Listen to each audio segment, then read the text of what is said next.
Welcome to Trust Talk. Today on our show, we're joined by Henry Brady, a professor at the Goldman School of Public Policy at UC Berkeley. Henry is here to explore the changing nature of trust in American institutions. He'll explain why trust in key sectors like the military and media has been declining since the 1970s, and how events like the Vietnam War and 9/11 have influenced these shifts. Henry will examine the growing polarization in trust between Democrats and Republicans, highlighting how deep-rooted differences in values have led to contrasting levels of trust in institutions like higher education, the police, and the media. He'll also discuss how economic inequality and the spread of misinformation have further eroded trust in the U.S. We'll hear his thoughts on how to rebuild social trust, including the role of local media, civic education, and community engagement. And as we look ahead, Henry will share his insights on the challenges young researchers in the field of trust will face in the coming years. Your host today, Severin DeWitt. Henry, welcome to Trust Talk. Great to be here. Good to have you. Thanks. Trust in major American political, economic, and social institutions has been declining since the 60s and the 70s. Can you explain what some of the major factors contributing to this trend are? Trust has actually declined in almost every institution except the military, which is very interesting, and small business, which has always been beloved by Americans. That's not to say that trust in corporations has not declined. It has certainly declined. So what factors? Well, one is the possibility that we're just a more educated nation, and educated people tend to be more distrustful of the things about them. That's part of what we teach them in higher education. Another thing is that the 1940s, 50s, and 60s, and that's the baseline. We start in 1970s actually asking about trust. It might be that the 40s, 50s, and 60s were unusually trusting period in American politics because of the World War II, because of us getting out of the Great Depression, because of, frankly, an unusually good time for American workers. And then that was in the 1970s, suddenly we hit a period of Watergate and other scandals in religious institutions, corporations, banks, and so forth, bank failures that were quite well publicized and quite devastating to some people. We have a fractious media that we didn't used to have. There's technological change, which has been going at a very brisk rate, especially with the internet, but with other things as well. And then finally, we have polarization in our politics, which seems to be the result of the Civil Rights Act of 1964 and the Voting Rights Act of 1965, and also just the fact that politicians are more and more playing to what we call cultural issues instead of economic issues. And on those issues, there are really strong divides in the American electorate. So putting all those factors together, that may explain why we have a decline in trust, although none of them alone seems to be enough. And it probably is the ensemble of all of them that have really contributed to the decline in trust. I have a question about an article in Daedalus. Daedalus is a publication of the American Academy of Arts and Sciences that you wrote with K. Lehman Schlossman. And there you note that institutions like higher education, the religion, and the military, you just mentioned it, have experienced varying levels of trust. What explains the differing trajectories of trust in these institutions over time? The fact is, we actually don't know quite exactly why, but let me give you some ideas of what might be relevant. And I think the short answer is history and events. The different institutions have experienced different histories over the last 50 years, and that's affected them in different ways. So, for example, we see banks losing trust when, guess what? When bank failures occur. In the 1980s in America, the savings and loans banks failed. And then, of course, just before the Great Recession in 2008, we had bank failures and so on and so forth. So it's events like that that affect trust in banks. Similarly, for the military, I think events explain a lot. First of all, it's worth knowing that during the Vietnam War, trust in the military went way, way down. And then when we really started measuring trust, it was at a very low point. And so that's one reason it has increased, really basically making up for the disaster of the Vietnam War, which really caused distrust in the military. Although it's still a bit perplexing why there is so much trust in it. We do see that trust goes up when there's events like 9/11 or the first Gulf War in the early 1990s. So somehow there's a rally around the flag process that goes on. And there just also may be a cultural memory that the feeling that somehow our failure to trust the military in Vietnam was maybe not a mistake, but that it was unfair to the military personnel who therefore were distrusted, and a desire on the part of Americans to say, well, we certainly trust military personnel, even if maybe we have some concerns about the military.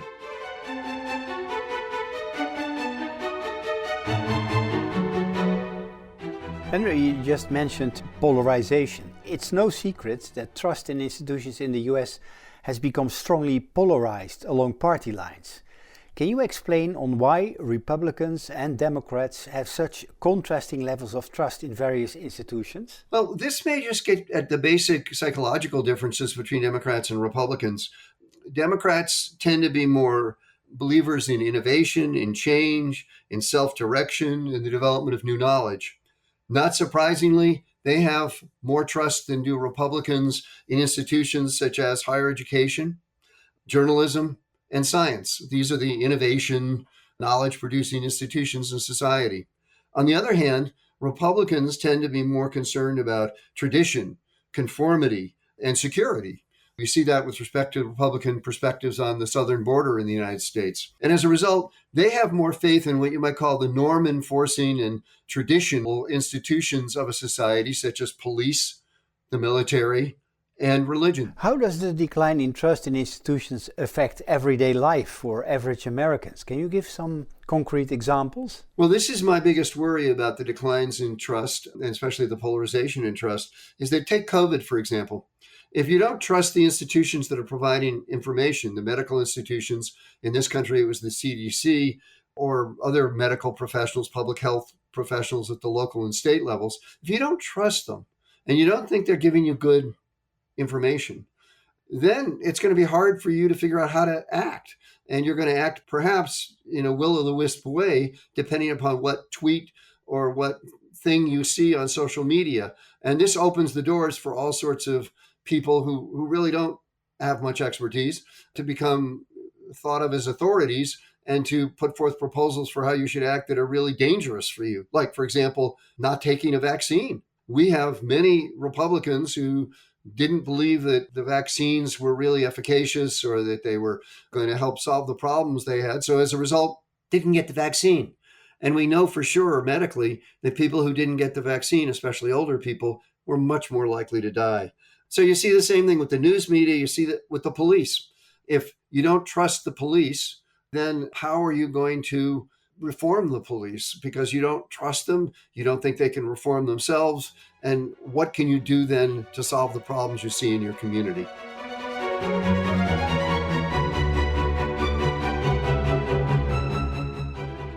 There's a connection between social trust and political trust. How does declining social trust impact trust in political institutions? We know there's a connection. We don't actually know that much exactly how it works, but it seems quite likely that if you don't trust other people, then you're not going to trust institutions. But the causality probably goes both ways. It's probably if you don't trust institutions, you're less likely to trust other people. And so that therefore the two are mutually reinforcing in terms of downward spirals, which is what we've got these days. And that's very worrisome. Robert Putnam in Bowling Alone wrote about this, about the lack of bridging capital. This is situations where you have people who actually bridge across divides and can tell you that, in fact, maybe you should trust people on the other side. We have less and less of that. We have more and more anonymity in a lot of the ways we operate in this society. And I think that's very worrisome. We certainly have that with respect to the media. They've done experiments where they brought people together, they talked about issues, they really agreed on a lot of things, they seemed to be getting along, and then they went back and they had a listserv where they could discuss the issues. And literally within half an hour to an hour, they were starting to call each other jackbooted fools, because the anonymity of the internet and of posting things can somehow lead people to forget about the other. And yet when we're in a room with somebody who's the other, we feel that we have to somehow, as human beings, get to them, talk with them, understand them, and we do that. So the anonymity is a real problem. By the way, having more people work at home is probably worrisome, because workplace was one of the few places which mixed people up in the good sense, not in the bad sense, of getting people together, mixing them so that they could meet people of different races, different ethnicities, different viewpoints and perspectives. That used to happen at work. Now, if you're not going to work, you really don't have that time by the coffee machine where you talk to that person who is different from you and find out that they're just a human being like you and that their concerns are legitimate and worth taking seriously. You mentioned already media. How has the rise of fragmented media and misinformation contributed to the decline in institutional trust? Well, when I was young, there was 3 big media outlets in America: ABC, NBC, and CBS. And they all were voices of authority, and they all pretty much came up with the same story about what was going on in America. There were downsides to that. That meant that you didn't hear alternative perspectives. So the good news is that we probably get more alternative perspectives now. I listen to MSNBC, which is a left-leaning organization, CNN, more or less in the center, and to Fox News, which is a right-wing leaning organization. And I find that I learn by listening to everybody. But what's really problematic is that what we've lost is something that used to exist through the media. What the media did is they mediated information. There were editors of newspapers. There were editors of television shows. They would ask the journalists, can you really prove this? Do you have more than one source? Do you have several sources? Have you authenticated it with information that's reliable and believable? None of that happens in social media, where you learn from somebody who is a self-proclaimed authority that XYZ or something else is true. But maybe it's not true at all. Maybe it's completely fabricated. And so there's no mediation of the information that we get. There's just straight from the source, which may be totally unreliable. And so that's one of the big problems we have today, is we have an overload of sources of information, many of which are probably bogus, and we have very few institutions that can mediate, edit, and authenticate that information. And one of the things we as Americans have to do is learn more about how to authenticate information, how with simple searches on the internet, you can maybe sometimes find nonsense, but you can also, with a little bit more work, actually find contrary opinions and recognize that it is in truth, in reality, really nonsense. And so that's what I think we have to train Americans to do. I'm astonished by people I talk to who claim something is true. And then I say, well, but just look it up here or there, and they'll give you a contrary opinion. And unless they're willing to do that and able to do that, they're not going to ever depart from their incorrect understandings of the way the world's working.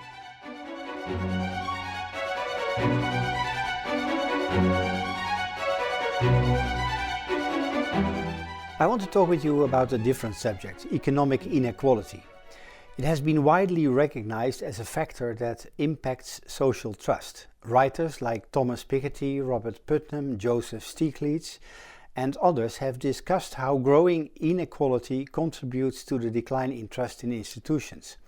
How does this growing inequality erode trust, and what measures can be taken to mitigate this effect? Well, I think that it's rising inequality and increasing diversity in the United States and in European countries as well, which has really been problematic, the interaction of the two. Rising inequality leads to concerns about your personal well-being. If you're an ordinary person, maybe not if you're Elon Musk, because you're doing just fine and just got voted a many $billion package to reward you for your entrepreneurial skills, supposedly.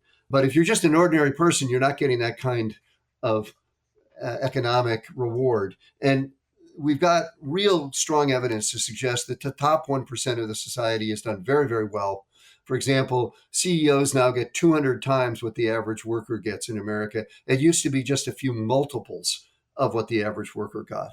And so there's tremendous inequality. So you think as an individual, with good reason, as you see that your income is not rising as productivity increases occur, that elites get all the gravy. And frankly, that seems to be the truth right now.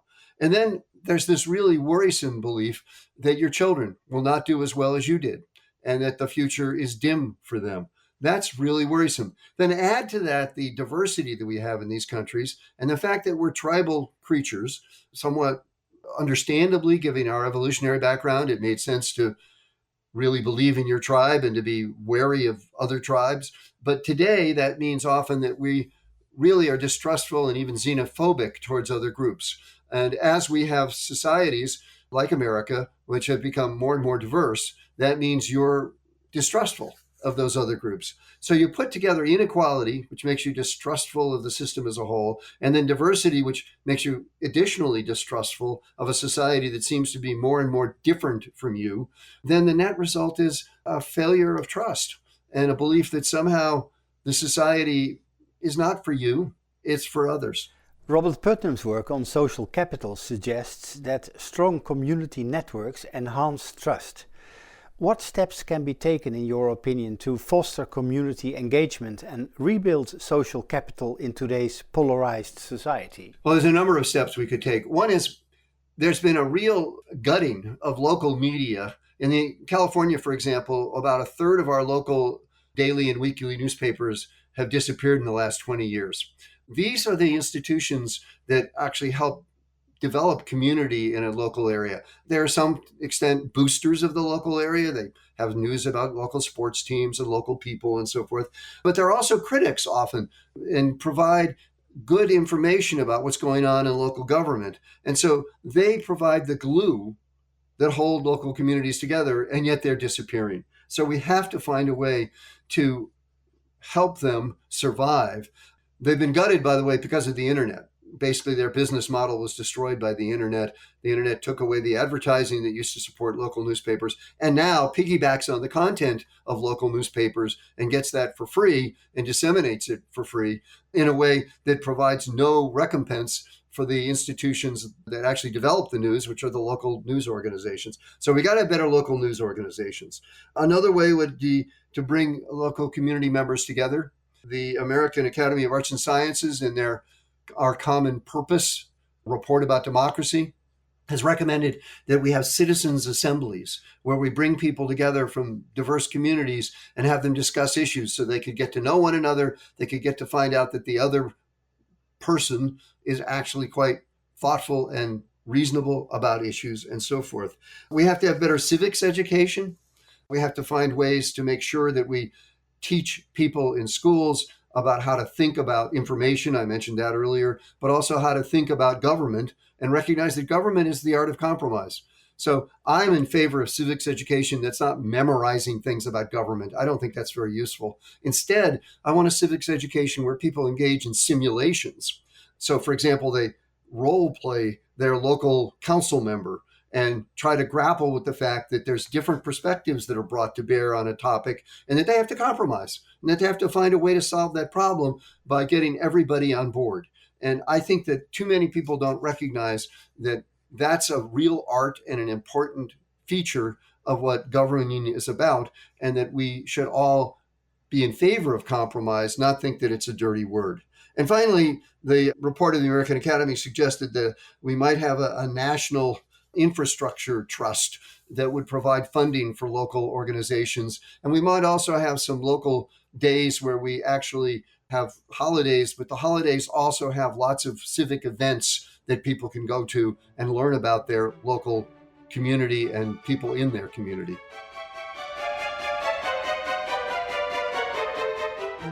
I'd like to dive a little bit in history. The framers of the US Constitution were influenced by philosophers like John Locke, especially his idea of the social contract. How does the concept of consent of the governed, as he wrote, relate to trust in the US Constitution, and how is this principle built into the mechanisms of the Constitution? Well, the consent of the governed is essentially operationalized by the notion of trust. If we don't trust government, we're more or less not providing consent to that government. We don't believe it's legitimate, then that's problematic. So the issue we're talking about here, which is trust in institutions, and specifically in government, is essentially the consent of the governed that John Locke talks about. How is that in the Constitution? Well, the founders were actually a little ambivalent about this. On the one hand, they thought democracy was one way to solve the problem of consent of the governed, and so they had a House of Representatives that was popularly elected. But then they got nervous and they said, well, we're not so sure about popular democracy, so we're going to have senators that are appointed. And for many, many decades, for more than 100 years, they were appointed by state legislatures. And then we, of course, have the Electoral College, which was meant to be an assembly of wise people, wise men at that time, who would get together and make the right choice for president. So they were ambivalent. And The trouble with this is that now, with the failures of society's institutions to work as well as they maybe should, we have a lot of people who are skeptical of democracy altogether. And so they're tending towards authoritarianism. So what we need to do is rethink what the founders thought about and figure out how can we make our representative democracy, which is basically a compromise between out and out democracy that you get with a referendum or initiative or a recall or just the people voting, and having representatives who can think about the issues and represent the people. We've got to think about how to improve that system. So, for example, one thing the American Academy of Arts and Sciences has recommended, and many others, is let's increase the size of the House of Representatives. Let's make it easier for a member of Congress to know more about his or her district. And that would help maybe do a better job of tying people to the representative governing system. In her work, Good Neighbors, the Democracy of Everyday Life in America, your colleague scientist Nancy Rosenblum describes the role of mistrust in maintaining democratic vigilance. She argues that a healthy level of skepticism toward institutions can encourage active citizenship and prevents abuses of power. Would you agree with her? I absolutely agree with Nancy on that. There's no question. But that distrust is an American trait. We've always been distrustful of authority. We were distrustful of the King of England. That led to a revolution. So that's not surprising. So that's why I'm actually not so concerned about the declines in trust, although I think we should think about them and worry a little bit about them. The bigger problem to me is the polarization in trust. I don't understand how a society can work when you have half the people trusting one set of institutions and the other half of the people trusting a different set of institutions, and both sides thinking the other side just doesn't understand. So, for example, take the police. This is an exaggeration, but a certain fraction of the people think we should defund the police, that they're not operating well. And another fraction thinks, no, they're just doing great. We should actually give them more resources. Now, I think actually that both approaches are too simplistic. The police are a very complicated institution, and what we really need is reform that allows police to do more community policing and to understand their communities better and integrate with those communities better. But I don't see how that's going to be possible when you have people with such decidedly opposite polarized views. So that's why polarization is what really, really worries me. And that is a new phenomenon. That is something we've seen in the last 50 years, along with the declines in trust. I have a somewhat longer question. In his book, Counter Democracy, Politics in an Age of Distrust, the French historian Pierre Rosanvallon suggests that democracies can thrive even with distrust through what he calls counter-democratic mechanisms. These are additional checks and balances, like civil society organizations and watchdog groups, that operate alongside traditional democratic processes to enhance accountability, transparency, and citizen participation. How do you think these counter-democratic institutions enhance transparency, hold governments accountable, and promote democratic participation? Well, first of all, I actually don't like his term counter-democratic mechanisms, because I think that suggests that somehow they couldn't be part of a democratic system. And in fact, he's trying to argue they should be part of a democratic system. So it's, I think, an ill-chosen name. I think that he's right in that we do need these kinds of institutions. I think we have to be careful, though, and recognize that counter-democratic institutions, as he describes them, are often the ones that are constantly hitting the brakes and trying to say there's problems here, there's a small group that's worried about this, and so forth. And one of the problems we have in America these days is that we have too many ways in which small groups can stop projects and make it impossible for government to solve problems. We need to have a stronger representative democracy. So having these groups, I think, is fine, but I think they have to be groups that are not so far out from the political system that they're not integrated with politics. So, for example, labor unions really helped politics work in the period from the 1930s to the 1960s. And they helped politics work partly because they were very strongly involved in the political system, at the time allied with the Democratic Party. The decline of labor unions has really meant that for working people, there's not an institution out there that can help mobilize them, give them a civic education, provide them with help in putting forth their ideas. That's the kind of institution we need. The kinds of institutions he often talks about are ones that seem to me to be putting on the brakes institutions. They're ones that just say, oh gosh, the government's messing up, there's all these problems, and we've got to stop and rethink all of this. We can't do too much of that. Instead, we need more integrative institutions like labor unions, which were institutions that often involved the whole family, that involved civic education, involved mobilization, and involved involvement in the society.